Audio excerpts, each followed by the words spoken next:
मित्रों नमस्कार। आज मैं पुनः आपके सामने उपस्थित हूँ। जैसा कि आपको पता है कि भारतीय आर्य भाषा के अंतर्गत आज मैं आधुनिक भारतीय आर्य भाषा को लेकर उपस्थित हुआ हूँ। जैसा कि भारतीय आर्य भाषा को 3 भागों में बांटा गया है। एक आपका है प्राचीन भारतीय आर्य भाषा, और दूसरा है मध्यकालीन भारतीय आर्य भाषा, और तीसरा है आधुनिक भारतीय आर्य भाषा, जिस पर हम चर्चा करेंगे आज, आधुनिक भारतीय आर्य भाषा। तो थोड़ी सी जैसे हम बात कर लेते हैं प्राचीन भारतीय आर्य भाषा। प्राचीन भारतीय आर्य भाषा में जो आपके वेद लिखे गए, वैदिक संस्कृत जो थी, ठीक ना। मध्यकालीन भारतीय आर्य भाषा में आप जाएंगे तो पाली प्राकृत, अपभ्रंश, और आधुनिक भारतीय आर्य भाषा में ये अपभ्रंश के जो रूप हैं, 7 क्षेत्रीय रूप हैं, उसके बारे में विस्तार से हम चर्चा करेंगे।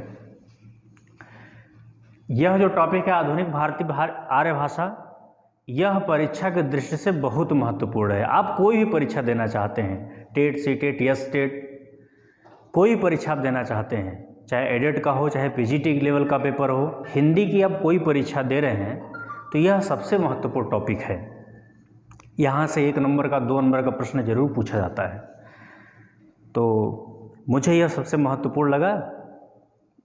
सब लोगों के कमेंट्स भी थे, सर इस पर वीडियो बनाइए, तो आज मैंने इस पर वीडियो बनाना मैं शुरू किया हूँ। देखिए, आप यह भी जानते हैं कि भारतीय संविधान में इसमें वर्तमान में कितनी भाषाएं हैं? 22 भाषाएं हैं। अब बोलियाँ कितनी हैं? 18 हैं। भारत के अनुच्छेद 343 में इस बात का जिक्र किया गया है कि भारत की राजभाषा हिंदी और लिपि क्या है? देवनागरी है, ठीक। और हिंदी भाषा का विकास क्रम की यदि हम बात करेंगे तो आप यह भी जानते हैं कि पहले संस्कृत है, फिर पाली है, फिर प्राकृत है, फिर अपभ्रंश है। अपभ्रंश के बाद फिर आपका जो है हिंदी का नंबर आता है। तो आइए हम यहाँ पर आधुनिक भारतीय आर्य भाषा, उत्तर भारत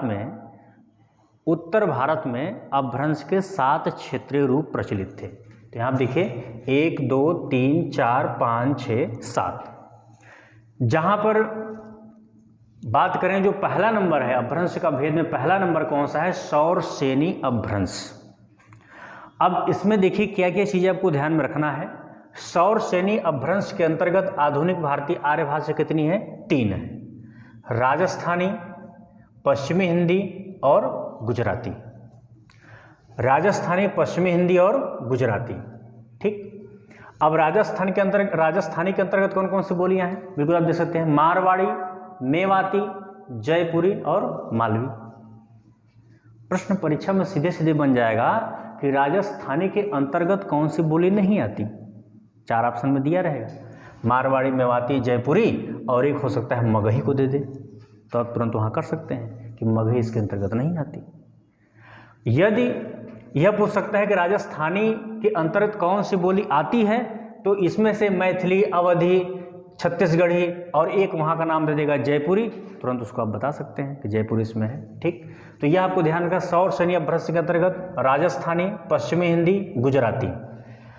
तो राजस्थानी के अंतर्गत है मारवाड़ी, मेवाती, जयपुरी और मालवी। और पश्चिमी हिंदी के अंतर्गत है, ध्यान दीजिए, गुजराती के अंदर कुछ नहीं है, पश्चिमी हिंदी के अंतर्गत है कौरवी। और कौरवी को कहा जाता है खड़ी बोली। कौरवी को क्या कहा जाता है? खड़ी बोली, ठीक। इसके बाद है ब्रज, हरियाणवी। हरियाणवियों को ही बांगरू भी कहा जाता है, बुंदेली और कन्नौजी। दोस्तों इसको जरूर ध्यान में रखिएगा। पश्चिमी हिंदी के अंतर्गत कौरवी, ब्रज, हरियाणवी, बुंदेली और कन्नौजी। गुजराती के अंतर्गत कोई इसमें बोली नहीं है।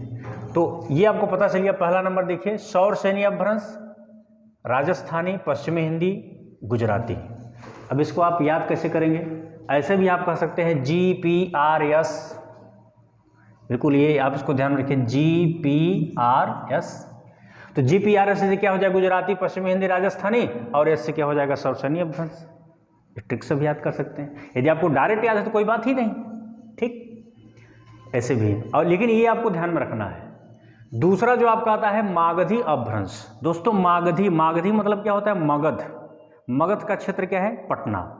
सीधे सीधे पटना का पुराना नाम ही मगध था। तो मागधी यानी क्षेत्र यानी पटना के चारों तरफ का जो क्षेत्र है वो क्या कहलाएगा? मागधी क्षेत्र कहलाएगा। अच्छा, अब जैसे पटना का नाम आता है, बिहार का नाम जैसे आएगा तो वहाँ बिहारी, बिहारी बाबू। अब तो बिहारी बाबू पर कई सारी फिल्में बन चुकी हैं, ठीक है, तो हाँ बाबू शब्द फेमस है, ठीक है। तो अब यहाँ पर देखिए, मैं बाबू शब्द क्यों मैं बार बार जिक्र कर रहा हूँ, क्योंकि इस मागधी अपभ्रंश के अंतर्गत जो आर्य भाषाएं हैं, तो एक शब्द यदि आपको याद है बाबू, तो आपको ये चारों जल्दी से याद हो जाएगा। कैसे? देखिए, BABU, ये हो जाएगा आपका ना, BABU। तो बाबू साहब जान जाएंगे, बी से क्या हो जाएगा? बिहारी, ए से हो जाएगा असमिया, बी से हो जाएगा बांग्ला, और यू से क्या हो जाएगा? उड़िया। तो कहीं भी आप सुन भी रहे हैं बाबू शब्द, तो बाबू आपके दिमाग में क्या चलना चाहिए? BABU, बिहारी, असमिया, बांग्ला, उड़िया, आपका काम हो गया। अब देखिए, इस बिहारी के अंतर्गत कौन कौन सी बोली है? मैथिली, मगही, भोजपुरी। 3 बोली हैं, ध्यान दीजिएगा, मैथिली, मगही, भोजपुरी। दोस्तों, 1 नंबर का प्रश्न और इसमें पूछा जाता है मैथिल कोकिल। ध्यान दीजिएगा, बहुत ही फेमस शब्द है मैथिल कोकिल। आप कमेंट करके जरूर बताइएगा कि मैथिल कोकिल किससे कहा जाता है। हालांकि मैं बता दे रहा हूँ, मैथिल कोकिल विद्यापति को कहा जाता है। मैथिल कोकिल किसे कहा जाता है? विद्यापति को कहा जाता है, ठीक। तो यहाँ पर देखिए, मागधी अपभ्रंश के अंतर्गत है बाबू यानी बिहारी, असमिया, बांग्ला, उड़िया, और इसके अंतर्गत है मैथिली, मगही, भोजपुरी। अब फिर आगे देखिए, इसके बाद तीसरा नंबर आपका आता है अर्धमागधी अपभ्रंश।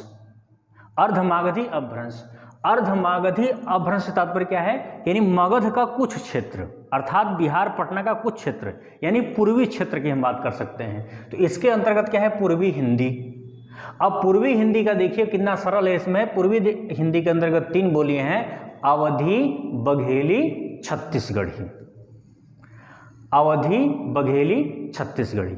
नाम से स्पष्ट है, अवध का क्षेत्र इसमें अवधी, बघेली यानी आपके बघेलखंड का जो क्षेत्र है मध्य प्रदेश, छत्तीसगढ़ी नाम से स्पष्ट है छत्तीसगढ़ का क्षेत्र, ठीक है। और अवधि में देखिए एक बहुत महत्वपूर्ण रचना है, तुलसीदास की रचना भी है, क्या है? रामचरितमानस। रामचरितमानस की भाषा कौन सी है? अवधी है। ध्यान दीजिएगा, यह भी प्रश्न परीक्षा में पूछता है। अब इसको याद कैसे करेंगे?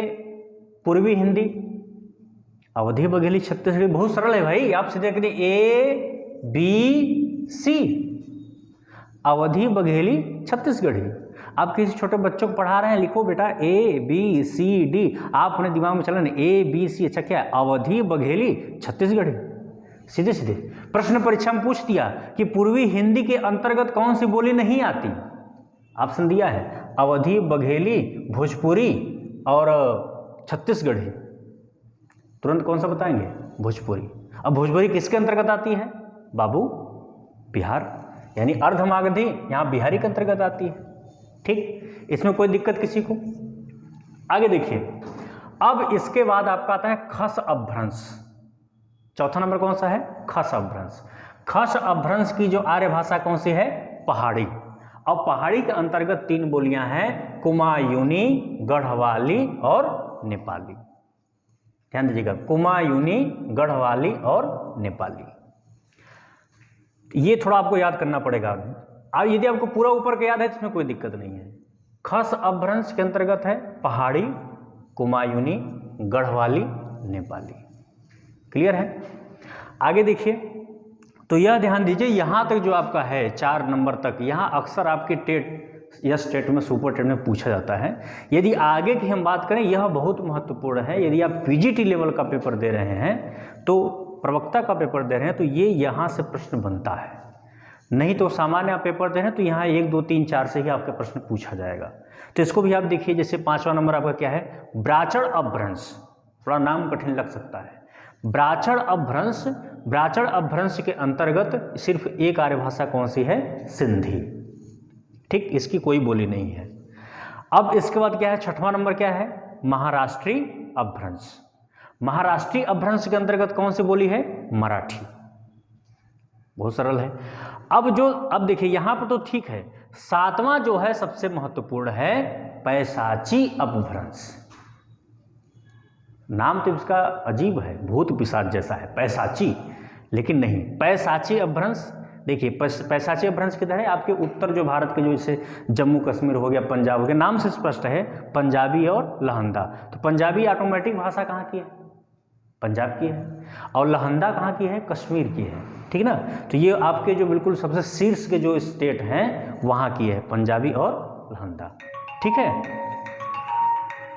पंजाबी और लहंदा, ठीक। इसमें कोई दिक्कत किसी को, पंजाबी और लहंदा, ये आपको ध्यान में रखना है। ये आगे जैसे उच्च कक्षाओं, जैसे प्रवक्ता के यदि पेपर हो रहा है तो वहाँ प्रश्न पूछा जाता है। यहाँ तक तो कोई दिक्कत नहीं, आप ये आपको जानना ही जरूरी है, ये आपको जानना ही है, ठीक है।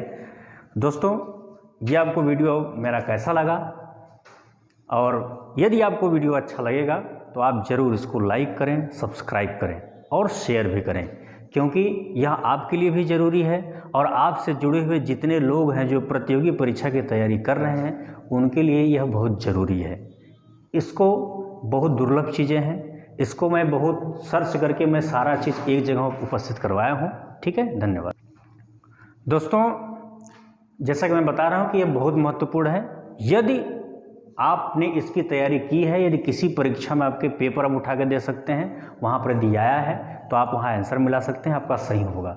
यदि इस वीडियो में कोई भी कमी आपको नज़र आती है या आपको अच्छाई नज़र आती है तो कमेंट आप ज़रूर करें, हम आपके कमेंट की प्रतीक्षा करेंगे। धन्यवाद।